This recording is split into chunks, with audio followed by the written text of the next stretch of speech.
What's up, guys? This is Tyler from Seejaykay, back again with another Minecraft video. Today I will be going over the proper mining techniques. You know, how to mine everything without falling into lava and getting yourself lost. So first here, make myself a stone pickaxe with the material that I had left over from the first time I went down in the ground. This was when I was building the house in the first episode, if you saw that one. And I also crafted a shovel just to get rid of that pesky little dirt. So find a spot out back, it's behind the house. I always like to start, for some reason, I don't know, it's just a thing I do. The first couple levels I like to mine down 2 blocks across. And then once I get down a little ways, I like to just switch to 1 block. I don't really know why I do it, it's just a thing that I've always done.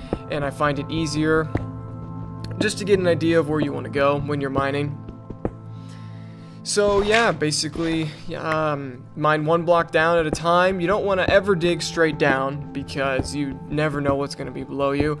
Could be a huge drop off, you know, into an abandoned mine shaft. You could fall hundreds of blocks and plummet to your death, and you could lose all the stuff in your inventory, and that is never fun. Also, there is lava pools almost everywhere in this game under your feet, so that is another good reason not to dig straight down, because you don't want to fall into lava. There's also water, but the water is not going to hurt you if you land in it, of course, if there's enough under you. So sometimes you could get lucky, and if you fall quite a ways down, you could land in water and still be okay, but then, you know, the problem is you'll have to find your way back up, and that can be a problem if you don't have materials with you. Yeah, so just mining along here, I switched to my just 1 down block. Oh, and I've come across some iron ore. Yeah, so the iron ore, it has to be smelted in the furnace to become iron ingots. And then once you get the iron ingots, you can then craft all your tools, you know, the pickaxe, the shovel, the axe, the hoe. Those can all be crafted with iron ingots. They cannot be crafted with iron ore.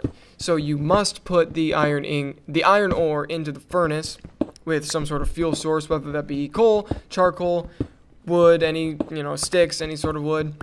And they will yield you iron ingots, and those you use for crafting. So I just broke my stone pickaxe there. I'm going to head back up to the house, and I'm going to make an iron pickaxe. The iron pickaxe lasts longer, and you can mine ore like redstone ore. You can mine diamond, you know, big old diamond, and things you can't mine with stone. If you try to mine diamond with a stone pickaxe, you will break the diamond ore, and no diamond will come out of it. So it will be a lost cause. There'll be no point. You know, there'll be no point to doing it because you will lose it. So if you happen to come across diamond before you get iron, just dig completely around the diamond ore, and then you can come back later with your iron pickaxe. So what I did right there was, if you hit F3 on the computer, you can see your X, Y, and Z coordinates.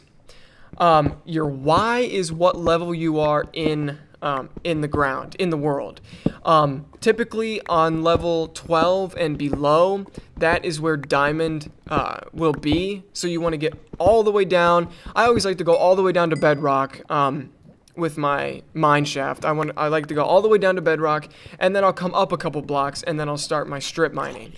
It just helps, you know, to have an idea of where bedrock is. You know, you go all the way down to 0, and that way you know where you're at, and then you can work your way back up. You know, and diamond can spawn lower too. So if you get all the way down to bedrock, you can look around the bedrock a little bit before heading back up a couple blocks, and then you'll find diamond. That red stone, that red stuff right there is called redstone. It is used for carrying currents, basically, and you can use you can do different things with that. There's some gold ore right there on the left, and as you can see, I've hit the bedrock layer. So this is layer 0. The bedrock is unbreakable with any tool. It's the bottom of the world. You can't go any lower than the bedrock. The gold ore works the same as the iron ore. It has to be smelted in the furnace to be able to use for tools and other items.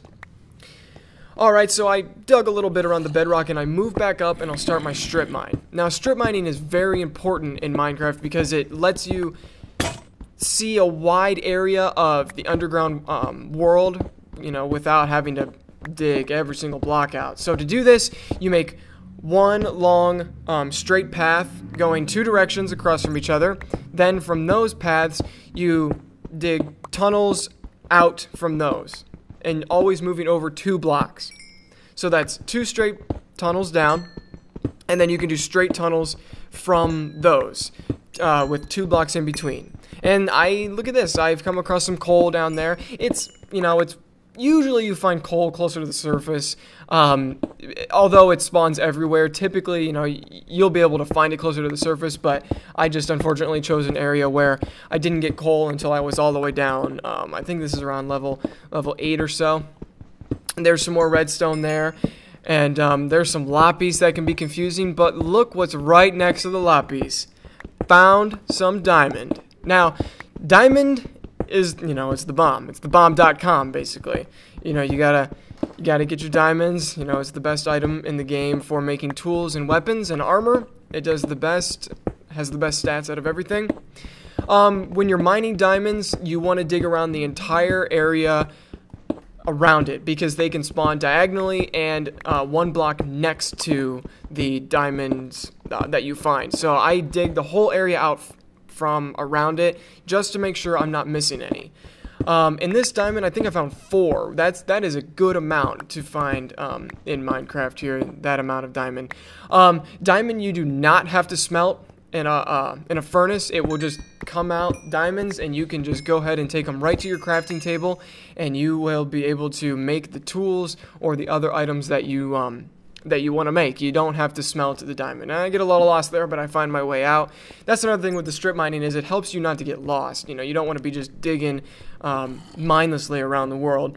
The strip mining helps to keep you from getting lost. So head back to the house. I'm getting low on food. In the next video, I will show you, what you can eat, how you can do the farming and stuff like that. And because if you run out of food, you will die, unfortunately, and you don't want that to happen, especially if you're out in the wilderness. So thanks, guys. Click in the top right to watch the next video, and I will see you later.